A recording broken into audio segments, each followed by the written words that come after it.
رسول اللہ صلی اللہ علیہ وآلہ وسلم کے جو صحابہ ہیں رضوان اللہ علیہم اجمعین، یہ کون لوگ ہیں؟ ان کا مقام، ان کا مرتبہ کیا ہے؟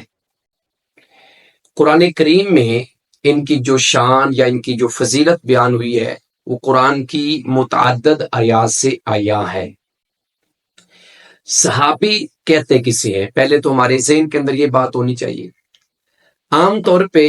صحابی کی ڈیفینیشن یہ کی جاتی ہے کہ جس نے حالت ایمان میں رسول اللہ علیہ وسلم کو دیکھا وہ صحابی ہے، اور بات ختم کر دیتے ہیں۔ یہاں سے کچھ لوگ یہ فائدہ اٹھاتے ہیں کہ دیکھو جی عبداللہ بن ابی بھی تو صحابی تھا،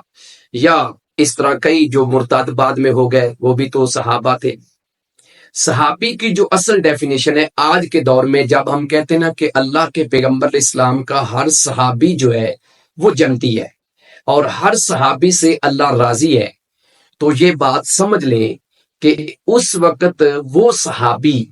جس نے حضور علیہ الصلوۃ والسلام کا کلمہ پڑھا، آپ کی زندگی کے اندر آپ کے ہاتھ پر بیعت کی، آپ کے دور کو پایا اور پھر اس بیعت پر قائم رہا، یعنی وہ معاہدہ، وہ ایگریمنٹ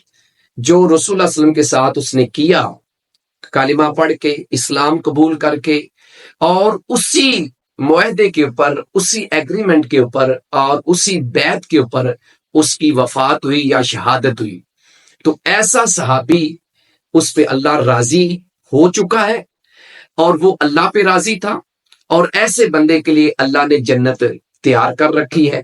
اور ایسے صحابی کو کافر کہنا، ایسے صحابی کو نعوذ باللہ جہنمی کہنا، یہ ایمان سے انسان کو خود خارج کر دیتا ہے، کیونکہ رسول اللہ صلی اللہ علیہ وسلم کا فرمان ہے کہ جو کسی مسلمان کو کافر کہتا ہے، اگر وہ کافر نہیں تو کہنے والا کافر ہو جاتا ہے۔